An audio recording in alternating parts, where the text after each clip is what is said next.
Hey guys, welcome back to another episode of Gil and I, the Spanish guy. Again, another fun featured episode in the car. I find this kind of weird because I'm recording this currently on May the 4th. Uh, but by the time you actually see this, it'll probably be May 19th or May 12th, something like that. It's kind of weird recording in the future when all this baby stuff was going to be over with. Yeah, interesting. Anyways. This is just gonna be a quick video. I totally forgot to add this on my last video, hence why I'm doing it now. So this is gonna be your project for your little unit A. We're gonna do a little food chain project. Okay, so I'm gonna first gonna go over the project, and then I'm gonna give you what you can do, knowing that we're still living in the COVID-19 kind of world, and I want to make sure that you guys can basically do as best as you can your projects without having to worry about going out as much as you can or your parents going out. So with that being said, I'll quickly show my screen and then I'll let you know what we are going to do. So 3, 2, 1, here we go. All right, so your project for your food chain is going to be this. You're going to be creating a sort of like a big, not too big, but like just like a big poster project. Okay, and what's going to happen is that you're going to have at least 4 different types of species in your food chain. Okay, you're going to first of all have your beginning species, which is going to be your producers. Okay, so that's where all food chains start. Then you're going to have your primary consumer. Okay, then you're going to have your secondary consumer, and last one you're going to have is your tertiary, basically your third. Okay, that's your top consumer. Okay, so the way you're going to be showing the food chain is this. So basically going to start off with your producer in the very middle, and you're going to basically have the faces of each of the consumers eating the other type of consumer. Okay, so here you see we have some producers here, and then it looks like we have a mouse. So we have seeds, and then the mouse eats the seed. Then you have a snake eats the mouse, and then lastly the fox eats the snake. Okay, so very simple kind of food chain, but you're basically just showing the mouths about how each one is eating which. Okay, so just a few more pictures from some previous years. Okay, here's another example here. Here you have a tree. I'm not sure what that one is. Looks like a mouse or a mole. And then we have, I have no idea what that is. Okay, so you make sure, important, that you kind of label somewhere on your sheet your food chain. Okay, so what is eating what? Okay, so these ones don't have it at all, so just so I know what's eating what. Okay, again, here's another one. This looks like a bit more obvious one. You have a little, looks like acorn, and you have probably a chipmunk, looks like a fox, and maybe a bear. Okay, and it doesn't just have to be just land animals, it also be in the water. Okay, so we here have some phytoplankton, and then we have a fish, and then we have like a seal, and then we have a bear. So that's kind of cool. It goes from ocean to kind of land. Okay, and here's another one, except there's a frog, and looks like another fish, walrus, and a bear. Okay, so that's what you have to do. Okay, so you for sure have to research the type of food chain that you want to do. Okay, so what I would suggest is pick your tertiary animal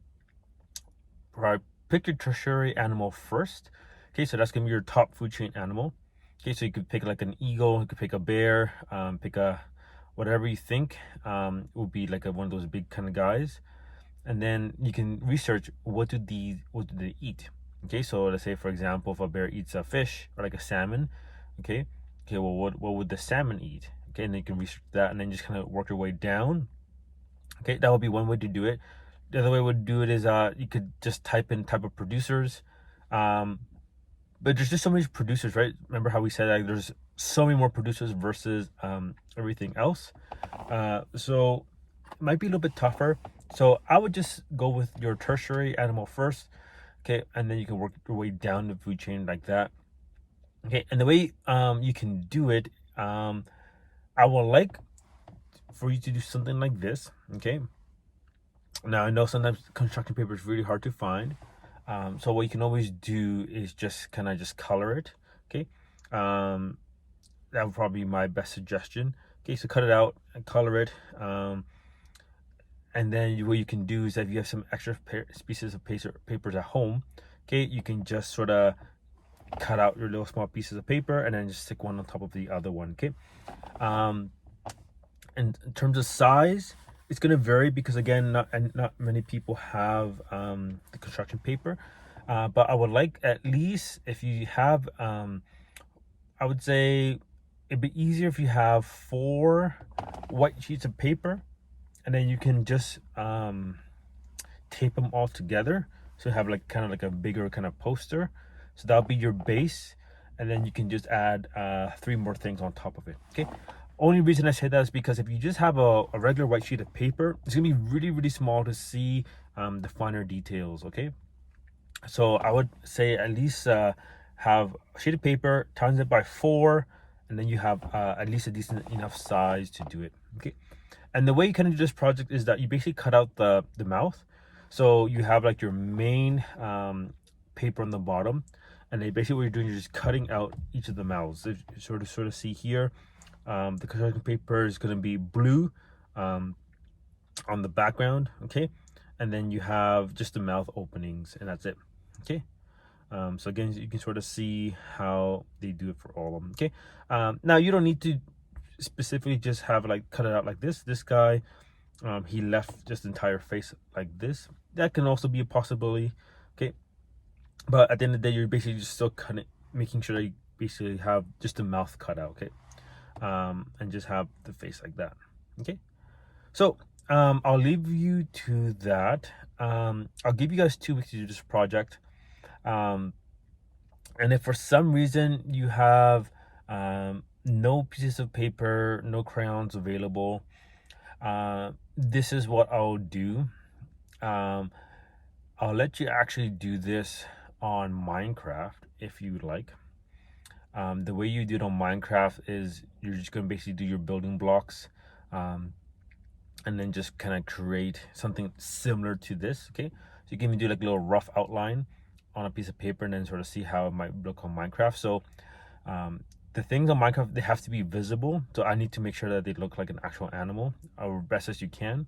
Okay, so make sure that there's eyes, there's like a little nose or teeth. Okay, that would be a little bit more trickier, but what I would do with Minecraft, again, pick your last animal, your tertiary consumer, build that first, and then you can sort of build basically inwards, I guess you can sort of say. That's probably what I would do it. You can probably try and do some cool effects, like make it like a 3D kind of thing. Maybe like the head sort of all sticking out, right? So you have like a tree, and then you have like a, I don't know, like almost like a, if possible, like a arrow kind of going like this, but just the faces. That'd be kind of cool. So I'll let you do that option if you can't find any, if you can't go out to get any papers or whatnot, to kind of make it fun like that. Okay, so again, on your piece of paper, and I'll post it on Classroom, your requirements as well. So make sure you just tell me what the animals are, and making sure that they're actually going in the right order. I don't want to see, you know, a chipmunk eating a bear, right? That doesn't make any sense. So it has to make sense that the food chain's happening, and that should be about it. Okay, so you get 2 weeks to do it. I think most of you guys will be done pretty earlier, but I'll just give you just that 2 weeks just to be a bit more flexible with any other projects that you have from any other classes. Okay, so yeah, I'll leave it at that. So enjoy your project, and I'll see you guys on the next one. Take care.